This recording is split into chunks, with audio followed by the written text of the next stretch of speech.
Good morning everyone. Myself Dr. Ravikant Maurya. I am Assistant Professor Department of Statistics Mahatma Gandhi Kashi Vidyapeeth. आज हम geometry distribution पे discuss करेंगे। Geometry distribution का हमारे पास डिफिनेशन गिवन है। ज्योमेट्री डिस्ट्रीब्यूशन होता है क्या? A random variable x is said to have a geometric distribution if x takes only non-negative value and its probability mass function is given by probability x is equal to probability of p into q के power x is equal to 0 to dot dot p lies between 0 to 1, q is equal to 1 minus p 0 and otherwise. Here probability x is equal to p q के power p into q के power x is the probability that there are the x failure preceding in the first success. ठीक, यहाँ पे x जो क्या होता है, failure होता है preceding in the first success. In the case of the geometry distribution define the number of trial on which the first success occur. Probability x equal to x equal to p given है। x की limit क्या है, 0 से infinity है, तो probability हमारा जो p है इसको कांस्टेंट है, इसको बाहर ले रहे हैं। q की पावर 0, q की पावर 1, q की पावर 2 डॉट डॉट, तो इस जो यह होगा सीरीज हमारा बनेगा 1 माइनस क्यू की पावर -1।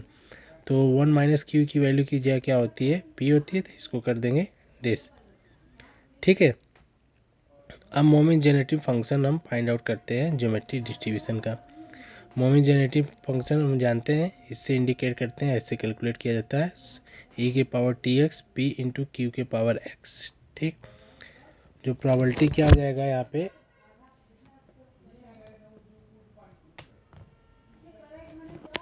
यहाँ पे अप्लाई करते हैं प्रोबेबिलिटी x इक्वल टू 0 से अप्लाई करते हैं। ठीक है, x इक्वल टू 0 रखने पे यहाँ पे हो गया, 1 रखने पे यहाँ पे 2 पे, तो यार सीरीज हमारा क्या बन जाएगा, इस फॉर्म में बन जाएगा 1 माइनस क्यू के पावर -1 है। तो जहाँ पे q की जगह क्या है, e के पावर t इंटू क्यू। ठीक है, तो इसको हम क्या लिख सकते हैं, p अपान 1 माइनस e के पावर t इंटू क्यू। अब हम मोमेंट जेनरेटिव फंक्शन से क्या निकालते हैं, मोमेंट निकालते हैं। देखिए, मोमेंट जेनरेटिव फंक्शन से हम लोग मोमेंट यहाँ पे कैलकुलेट करते हैं।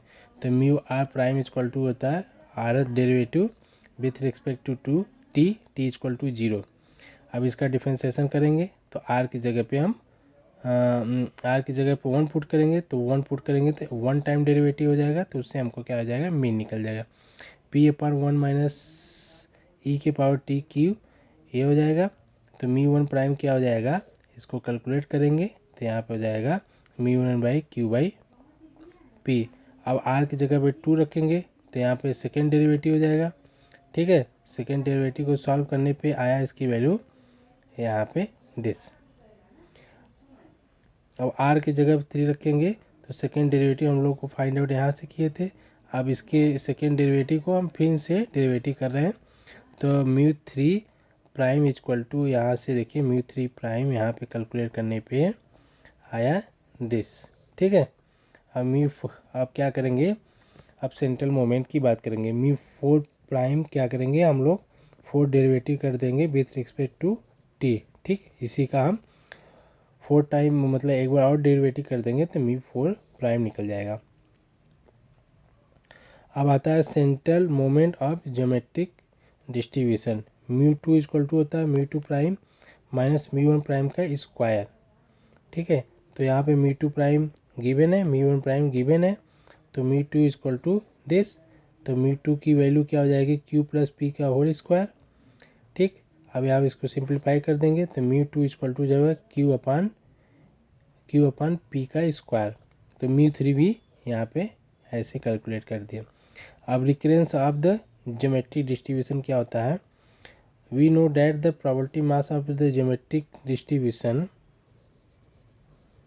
probability x equal to probability into p into q के पावर x, प्रोबेबिलिटी x -1 हो जाएगा p इंटू क्यू के पावर x -1। तो p probability x upon probability x -1 equal to, इसको सिंप्लीफाई करेंगे, सिंप्लीफाई करने पे क्या हो जाएगा, q p इंटू क्यू के power x p into q के पावर x -1।